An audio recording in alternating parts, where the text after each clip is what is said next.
That way, whenever you go to Paris and you see the Louvre, you're going to know, kind of have a heads up on what it is that you want to see and what it is that you want to explore more.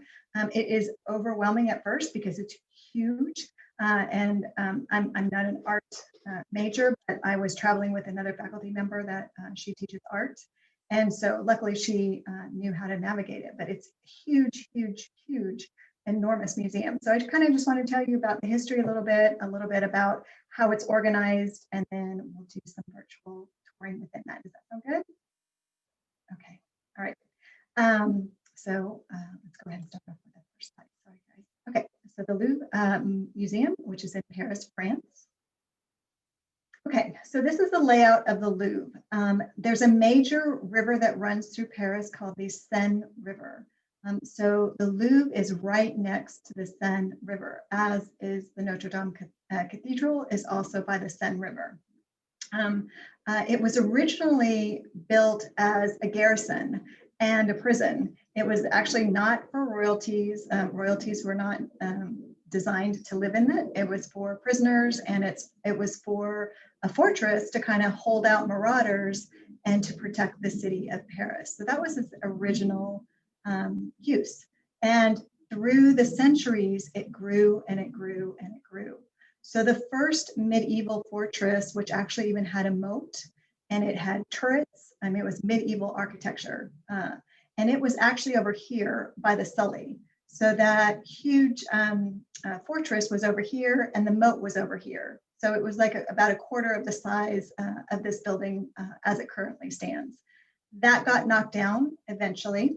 And then they started building the Louvre, and it just got bigger and bigger and bigger. And it's a huge, huge, huge facility, and it incorporates a lot of art with all of that room that it has.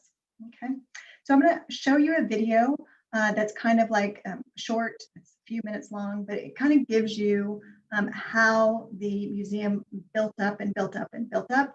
It started out as a small fortress, the small garrison, and then it built up to a royal palace, and then it just got bigger and bigger and bigger from there. So we're just going to watch a short video on that so you can get more history about the Louvre. Okay. Switch my sound. Hold on one second. Okay. So here's the video about the Louvre and how the Louvre has changed over the centuries. It was originally built at the year 1200.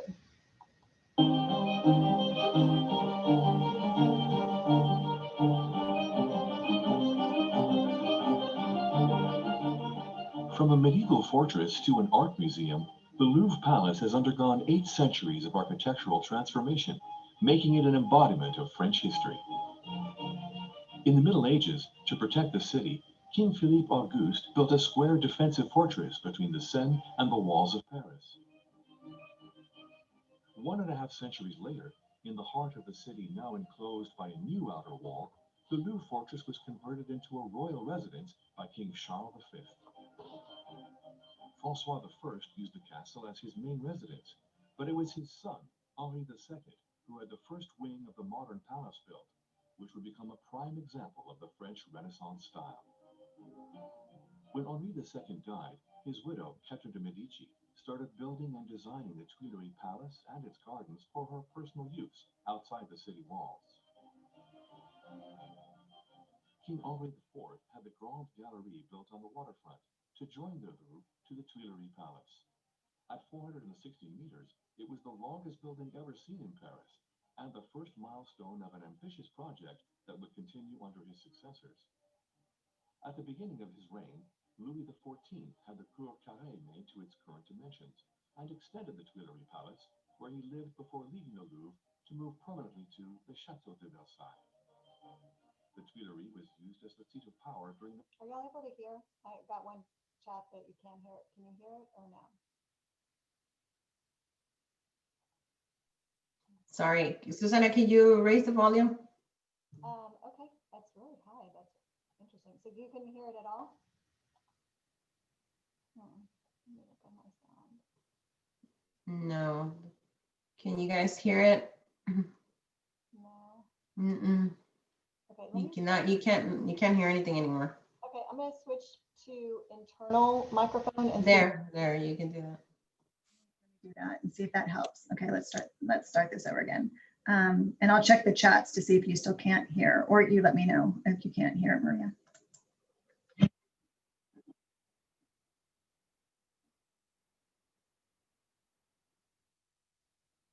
You can't hear anything. Can you hear the music? Nothing. Ah, why isn't that not working? Okay, let me try the microphone again.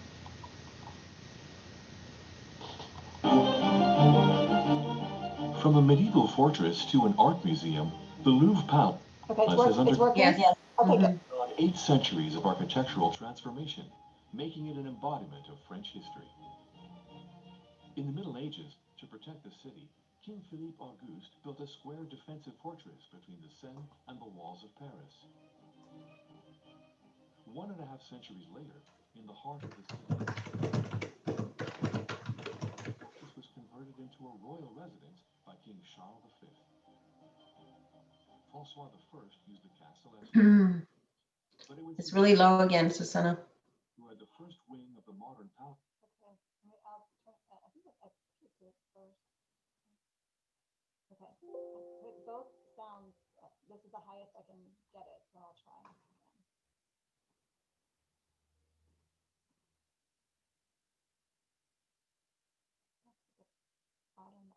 Bottom of the share. Okay. Sorry guys, this usually works for my classes. I don't know what's going on. I can't hear you either. Can you hear me now? Yes, now, yes. Okay. So I'm switching the sound to microphone, and that's normally what I do with my classes when I'm showing them a video and they can hear it. So I don't know why it's not working. It's like a box at the bottom of the share audio. Speakers and system. Okay, I don't know. Do you have any ideas, Maria, why it's not working? I don't know. Because in microphone, I'm selecting the microphone. Hercules, it's the microphone, I guess, in the camera. That's my. I know when you originally hit screen share, like when you are originally setting up screen share, there's these two boxes at the bottom. There's like one specific on the audio, and then the other one is optimized for video. And if you could select both, then it would sound better. Okay, so let me go to screen share.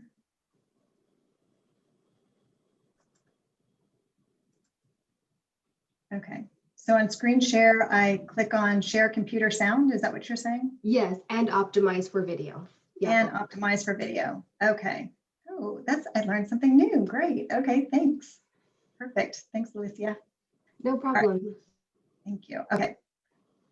All right, let's try this one more time.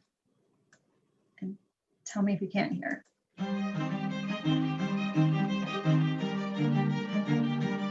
Are you hearing it? Yes. Yes. Okay. Okay, perfect.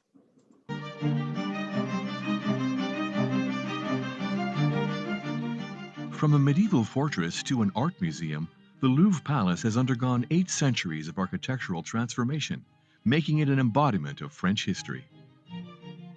In the Middle Ages, to protect the city, King Philippe Auguste built a square defensive fortress between the Seine and the walls of Paris. 1.5 centuries later, in the heart of the city now enclosed by a new outer wall, the Louvre fortress was converted into a royal residence by King Charles V. Francois I used the castle as his main residence, but it was his son, Henri II, who had the first wing of the modern palace built, which would become a prime example of the French Renaissance style. When Henri II died, his widow, Catherine de' Medici, started building and designing the Tuileries Palace and its gardens for her personal use outside the city walls. King Henri IV had the Grande Galerie built on the waterfront to join the Louvre to the Tuileries Palace. At 460 meters, it was the longest building ever seen in Paris and the first milestone of an ambitious project that would continue under his successors. At the beginning of his reign, Louis XIV had the Cour Carrée made to its current dimensions and extended the Tuileries Palace, where he lived before leaving the Louvre to move permanently to the Château de Versailles. The Tuileries was used as the seat of power during the French Revolution. In 1793, the Muséum Central des Arts opened in the Grande Galerie of the Louvre. Emperor Napoleon I created a focal point for the Tuileries Garden with the Arc de Carrousel, dedicated to his armies, and had a gallery constructed to unite the northern parts of the two palaces. To complete the works to unite the Louvre and Tuileries that had been ongoing since Henri IV's reign, Emperor Napoleon III boosted construction efforts and built new wings on either side of the Cour Napoleon. He doubled the size of the Louvre and completed the great architectural project undertaken by the kings of France. The Louvre survived the town fire of 1871 that engulfed the Tuileries Palace almost scathe-free. Once the ruins had been fully removed in 1883, the Louvre continued to change, acquiring its symbolic glass pyramid, marking the entrance to the museum in the 20th century.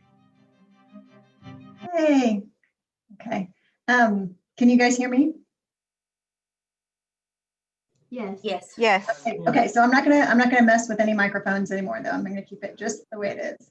Okay, the next thing we're gonna talk about, do you have any questions about the history and then Napoleon and all the kings and the medieval architecture that the Louvre started out as, and then it eventually came to be the height of the French Renaissance? So the architecture, all of the architecture in the Louvre is based off of the French Renaissance type of architecture. Any questions about that? Did you guys know Napoleon lived there? No, I didn't. That's fascinating.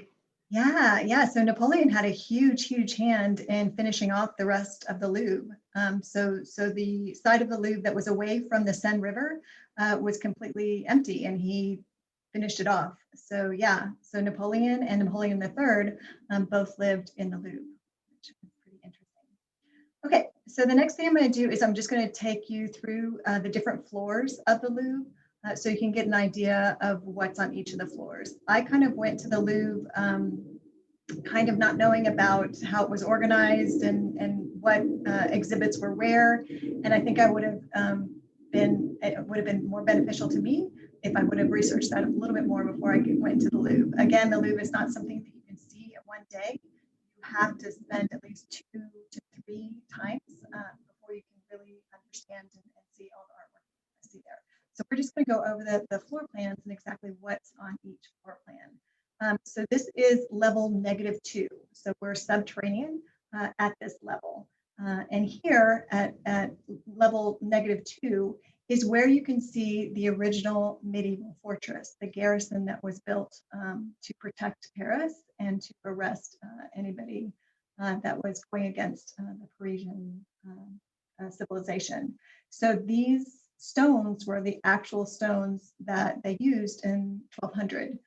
So these were here, and you can also see the turrets of the castle as well. So you see the bottom of the castle, you also see the turrets of the castle. So those are preserved in -2. Okay. And then moving on to -1 level. Okay. So you go into the glass. Oh, I should have, hold on, sorry. Hold on. I should have showed you. Let's see. Oh, here it is. Okay. I meant to show you guys this. Okay. So here is the Louvre as it stands today.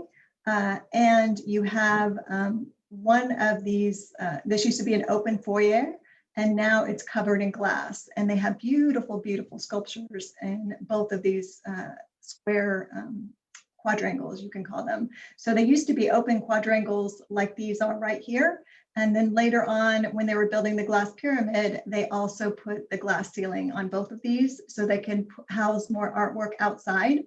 And they use primarily the sculptures to display right there. Okay. And then in 1984, an architect, this was a Chinese American architect, and his name was I.M. Pei. And he won the commission to design a new entrance to the Louvre. So their original entrance couldn't accommodate all the people that wanted to see the Louvre. And so he put in his design. He submitted his design to the committee, and the committee chose his. And it was a big brouhaha in France, because they said, number one, it doesn't match the architect. So the architecture is Renaissance French architecture, and this is modern, 20th century architecture. And they said they don't match at all. So they didn't want the glass pyramid in the middle of the Louvre. They thought that was terrible and garish and etc. They also didn't want the triangle, because the triangle in Egyptian, that's where they bury their dead.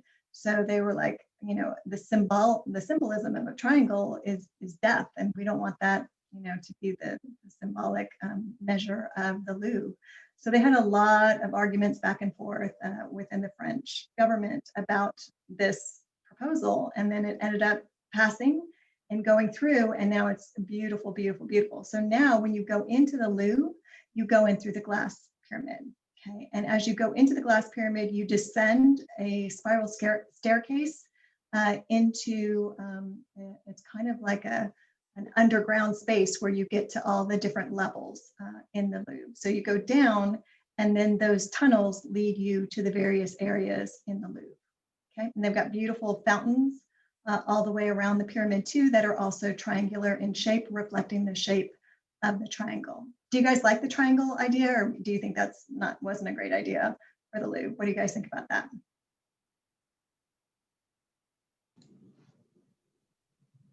Like it?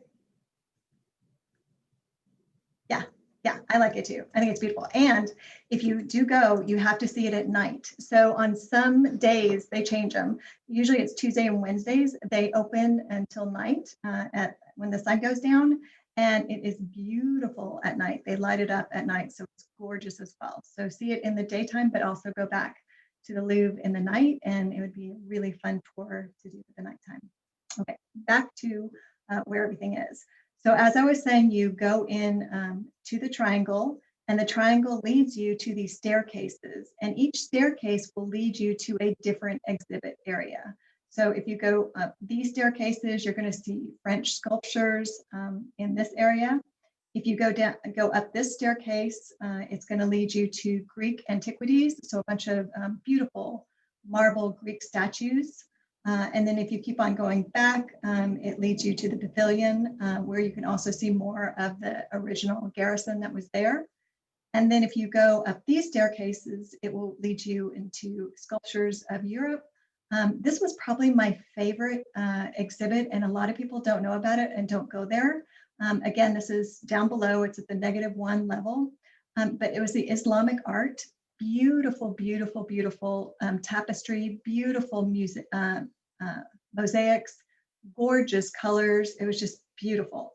And it's really, really interesting because, again, this is an open courtyard, and they created a glass building in here, and that's where they house all this ancient Islamic art.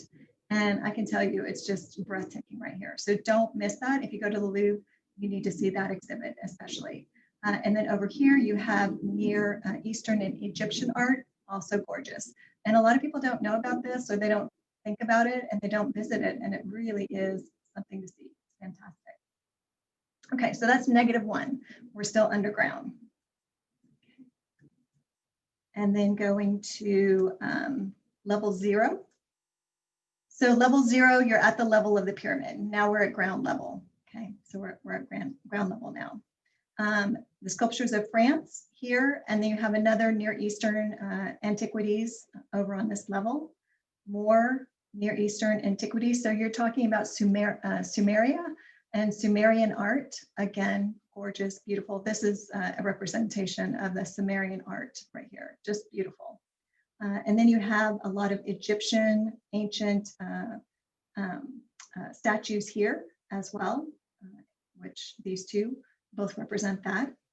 And then you've got a lot of Roman statues, Etruscan statues, which are kind of northern Africa, over by Egypt, kind of in that area.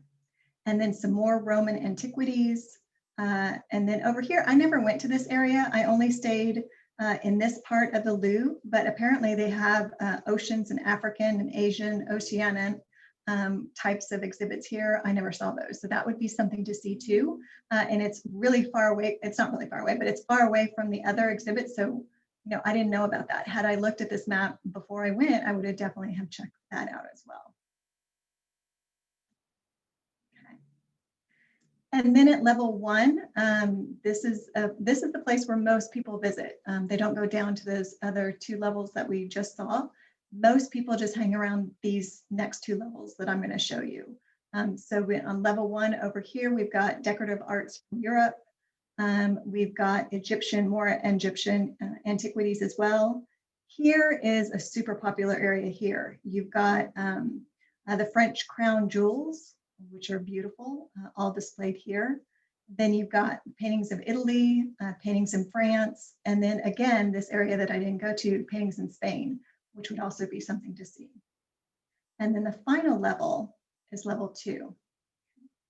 So level 2, and it starts off with antiquity, and then it goes from ancient history all the way up to the Renaissance, and so it goes from the furthest to the most recent paintings in history. So now we're all the way up to the 1350s to the 1850s here with Northern European painting.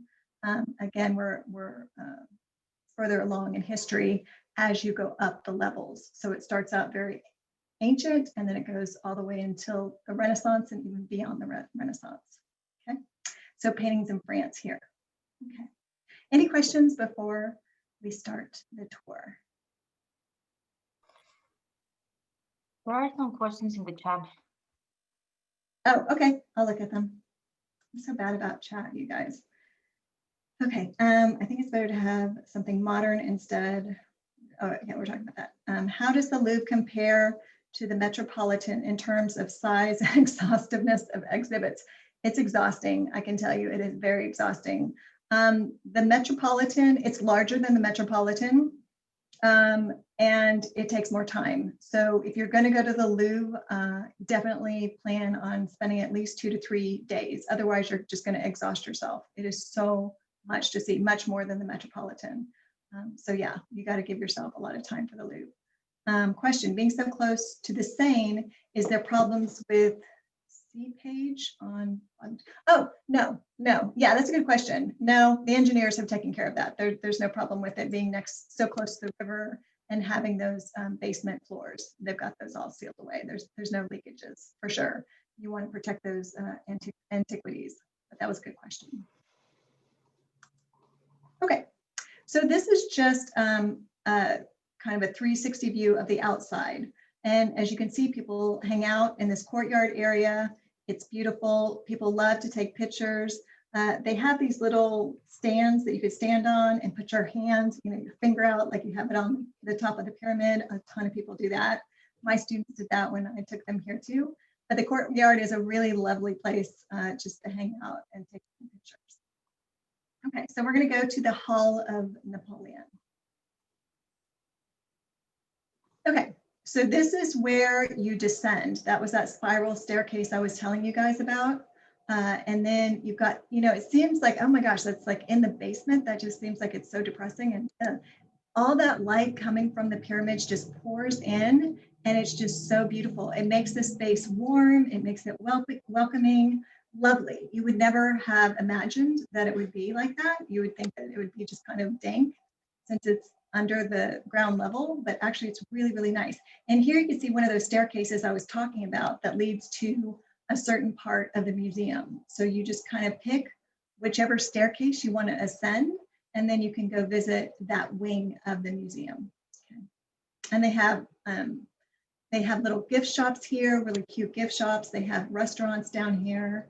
And again, they bring in a lot of natural light because you have that main pyramid here, but you also have 3 other pyramids that let in light.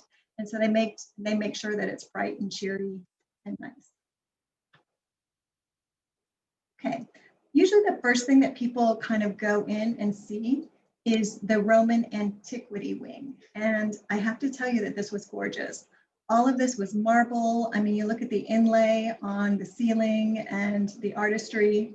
on these columns. It was just, I mean, of course, the sculptures are also beautiful, but you can't help but just look at the architecture. It is just stunning. The artwork is amazing, but also the architecture is also artwork in itself. Beautiful, beautiful, beautiful.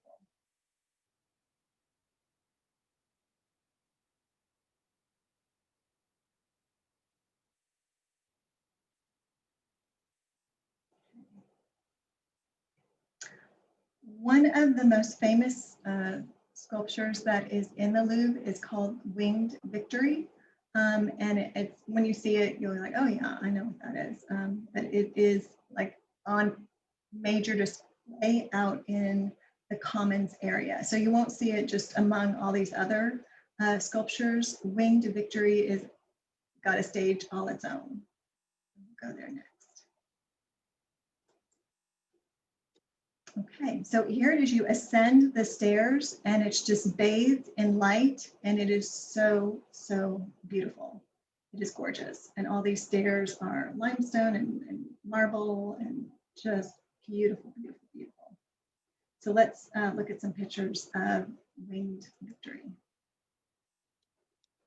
Okay, so here it is. So you're ascending the staircase and this just grand, amazing, famous sculpture is right here, right in front of you. And it's almost like she is on a ship, you know, moving through the ocean. It's just very, very, very moving.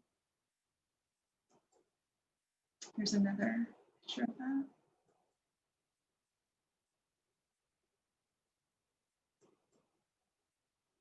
Another angle, just beautiful.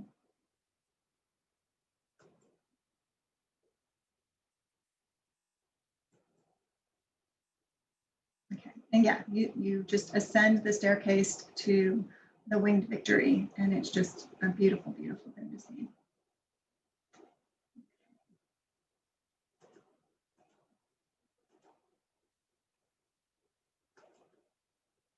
All right. So here is where you start to feel overwhelmed because there are many hallways that are just like this. So it's just famous painting after famous painting after famous painting, and it gets a little daunting after a while because you're like, oh my gosh, I can't even remember what I saw, and it's just so much artwork. But it is, that's why I'm saying you need to do it in at least 2 or 3 days because you can't process all of this or enjoy or really kind of, you know, just sit there and just admire the artwork and the artistry that went into each one of these paintings, because each one of these paintings is a masterpiece. And you just want to stare at each one. You just don't have the time for it. So you really want to give yourself a lot of time to just really appreciate all of these halls that you see with amazing, amazing artwork. Yeah, it's just, and what's nice too is all of them have natural lighting. So they open up the light in the ceilings for that natural lighting to come in, and it just makes it so pretty.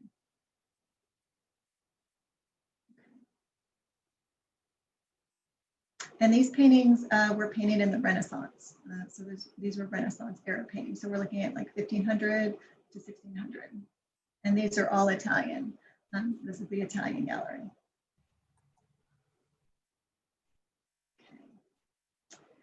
And here is a gallery that's next to Napoleon's apartment. So as we said, Napoleon lived in the Louvre, and you can actually go in and look at his place of residence, where he lived, exactly how it was when he lived there. And we'll look at that in just a second. Okay, so this is just kind of outside of that area.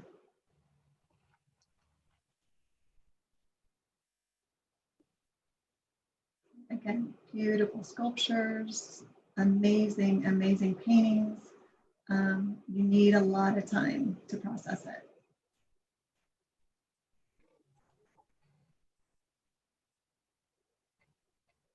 Okay, so the next we're going to see is Napoleon's apartment. And I mean, if you think this has been a lot, just wait till you see his apartment. It is, I mean, you talk about garish. It was, I mean, look at that. You don't know where to look. When you enter in this space, I don't even know how to describe it, you guys. It is like sensory overload. You've got red velvet everywhere, gold leaf everywhere, paintings everywhere, lights. It's just, I mean, amazing, right? I mean, the chandeliers were incredible. All of this is gold leafed. So everything is gold leaf. So it's just, the light is just bouncing off everywhere. Yes, very opulent, Alicia, very, very opulent. Yeah, your mouth is just to the ground. You just can't believe the opulence of Napoleon. It was something to behold. That's all gold. That's gold all over the wall. Gold leaf all over the wall. Chandeliers. The ceiling. Let me show you the ceiling. I mean, look at the ceiling. Come on, that's a work of art right there, right on the ceiling. Amazing. You've got all these sculptures here as well. More paintings on the side. I mean, you could spend a long time here just looking at this and the chandeliers and everything. It was amazing, amazing. So this is something that you definitely want to make sure that you get to when you get to the Louvre. I believe this is in level 1 of the museum. Any comments, questions about Napoleon's apartment?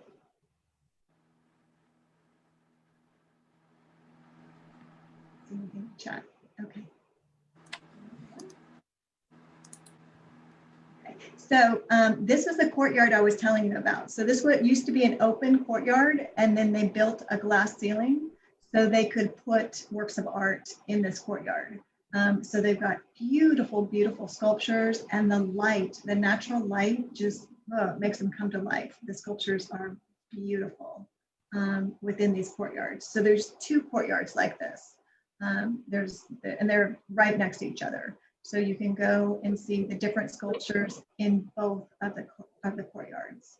Just gorgeous. I can't say enough about the courtyards. I would hang out in the courtyards all day, all night. It's just beautiful.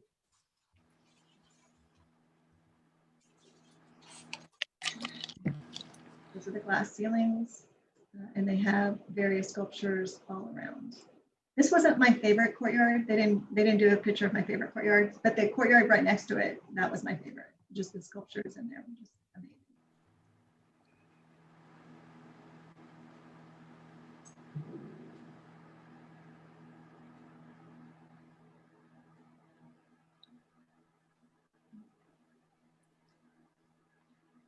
It's really pretty. And again, this is all French Renaissance architecture. The whole museum is French Renaissance.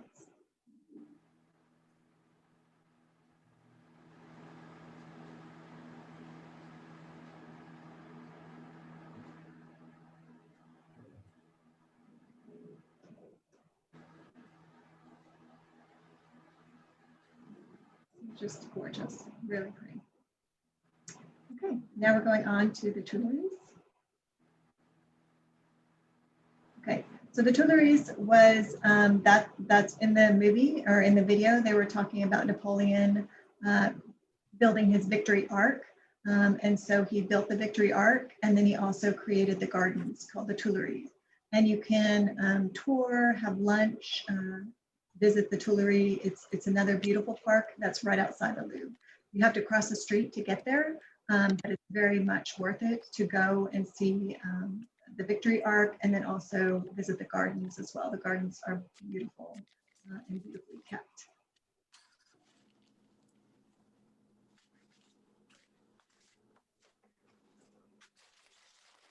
And then we're back to the beginning. Now I know most of you wanted to see Mona Lisa, because everybody wants to see Mona Lisa, but I had to get a different video for that. So let me pull that up. Okay, so have any of you seen the Mona Lisa in the Louvre at all? How big do you think it is? Do you think it's a big painting or a small painting?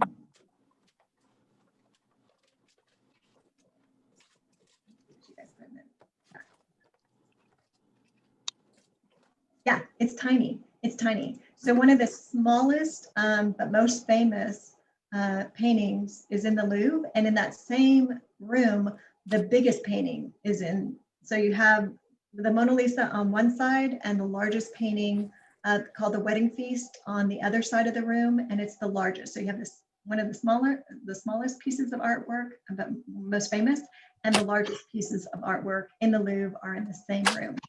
I can tell you when I went to the room, it was packed out. You really had to kind of struggle to kind of get to the Mona Lisa. Sometimes when you go and you want to check and see when are times that are not so busy, because you really want to, appreciate the artwork and not have to feel like you're, have to muscle people out of the way to kind of get to the artwork. Really try to go there when it's not so busy. And so you can really kind of appreciate the Mona Lisa more rather than just a hoarded crowd trying to muscle their way into see the Mona Lisa. But here we go. This is the Mona Lisa. Why would they separate? Seems integration is the way.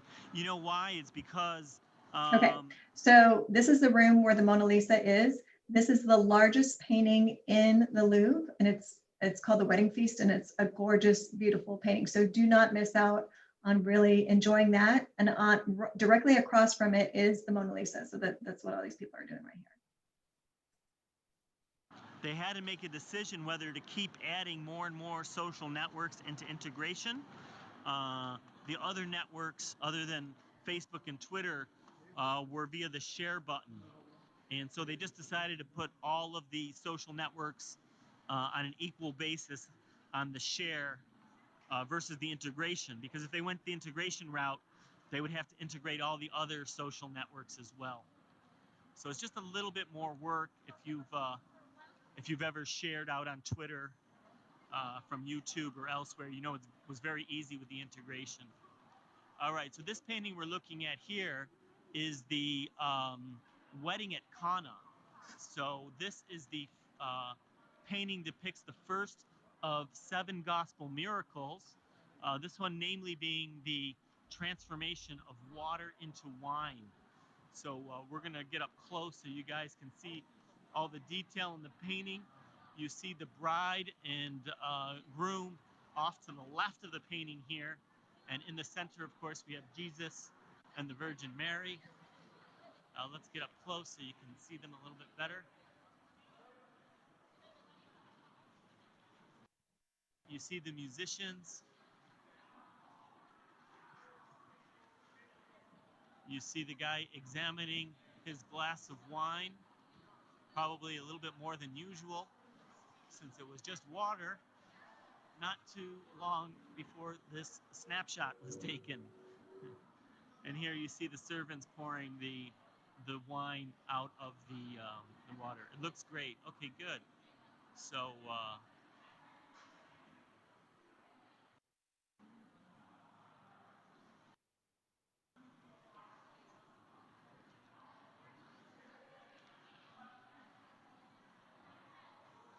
you can see it's a very large painting. So we're up relatively close. So if you take 2 of these paintings, and then you have the size of an apartment, a small apartment in Paris, because these paintings are so incredibly large.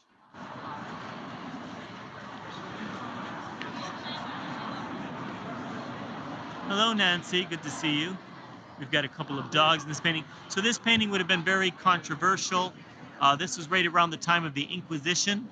And so the Inquisition would have been very suspicious of this type of painting for a number of reasons. Because of the sundry characters, because of the number of characters in the painting, etc. Also, of course, you have a lot of worldly images here with the dogs and with the musicians and stuff, juxtaposed with Christ and these holy images. So here we'll show you the plaque if you guys want to read a little bit more about the Wedding at Cana. You can see here, it was painted for a Benedictine monastery in Venice, and the monastery took a vow of silence, and so that's why, even though this is a wedding and There's like 150 people here in this painting. Nobody is ostensibly talking, and that was a sort of tribute to the vow of silence taken by the Benedictine monks. So there you go. Let's go over to the Mona Lisa. Now you can see, as is usually the case, it's pretty crowded in front of the Mona Lisa, so it may be difficult to get up close, but we're going to try our best. I see some people there with a sign, taking a photo. Oh, actually, we can get pretty close. Oh, we got kind of lucky here. Let's see if we can get in a little closer, maybe.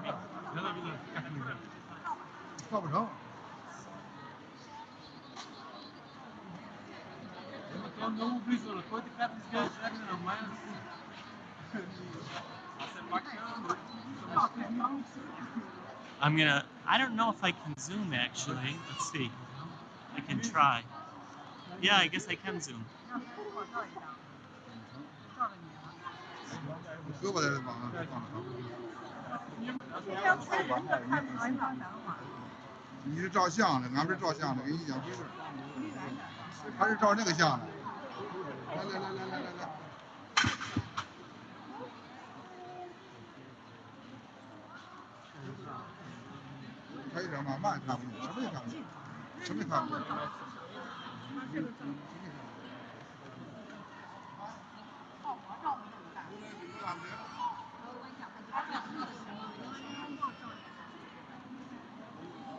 Okay, there we are. We're in front of the Mona Lisa.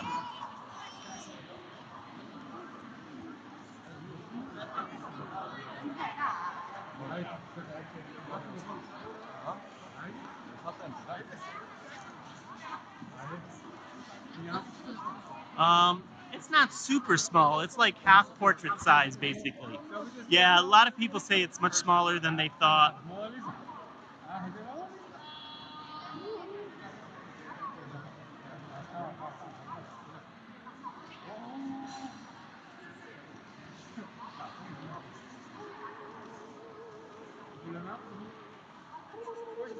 I hope that zoom is helping.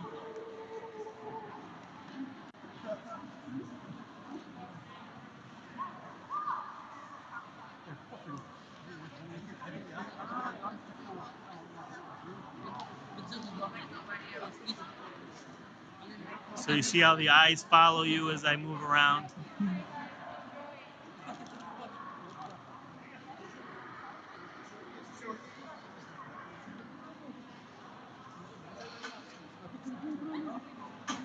So I don't know how this compared.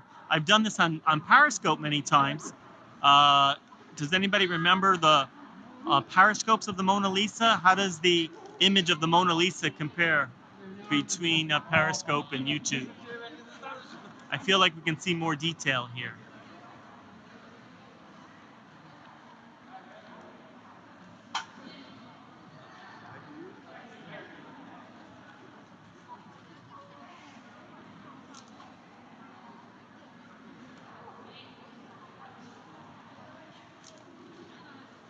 Hey Euro, hey Troy. As long as the eyes don't move around when you're stationary. I know, Brett, that would be scary.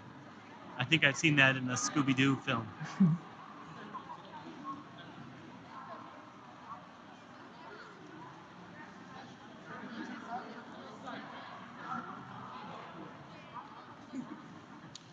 All right, so I don't know what kind of time it is right now.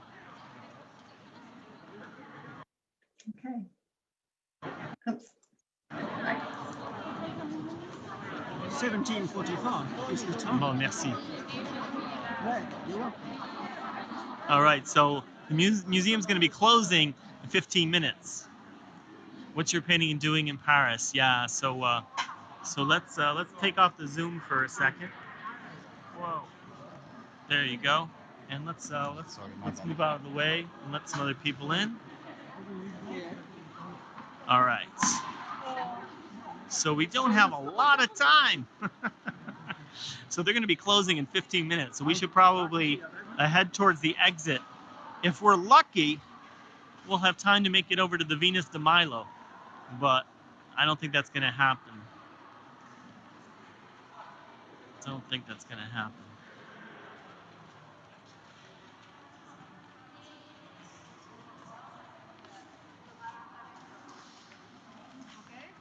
Why don't you scope on Periscope anymore? Euro, I do scope on Periscope still. I was gonna do actually, you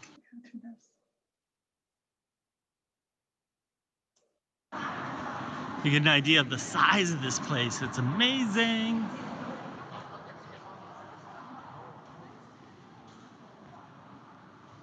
And who do we have here? Joan of Arc.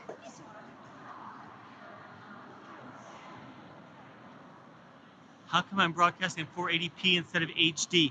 That's a real good question, Tim. I don't know yet where I need to change the settings. I got the impression from reading the YouTube website that it automatically determines. This is the first time I've done the Louvre on a YouTube live with the stabilizer. So this is mostly a test for me, but I think it's working out fairly well. It's a little older here than what she would have been in real life, but So it's Joan of Arc. there's an app you can use that allows anyone to YouTube live in either 720. Okay, I'll have to take a look at the app. Okay. All right. That's about all I have. Do you guys have any questions at all about the Louvre and the various things? There's a lot to see, a lot more to see, obviously with the Louvre, but you have all these videos and all these tours also online, as well as the museum website also has tours, virtual tours as well. But remember to check out all the floors and not just the Renaissance floor. You want to check out those Islamic and Sumerian works of art. They're amazing, and those are in the lower levels. Those are in the basement and level -1 and 0. So be sure and check those out as well. Any questions? How long do you visit it when you were there? That is a really, really good question. So I took a group of students to Paris, and we stayed there. The first time we went there, I believe we were there for 5 hours. So we went in the morning. We ate lunch at the Louvre, and then we kept on going until we were exhausted. And then I would say about 5 hours. And then we went the day after as well. So I would really recommend to kind of even spread that out even more if you can. So if you can do, about 2 or 3 hours, I think is max. Once you get past 3 hours, you're really exhausted and tired and don't want to see any more artwork. And you don't really appreciate it when you're just so tired. So I would just say, if you can, space it out.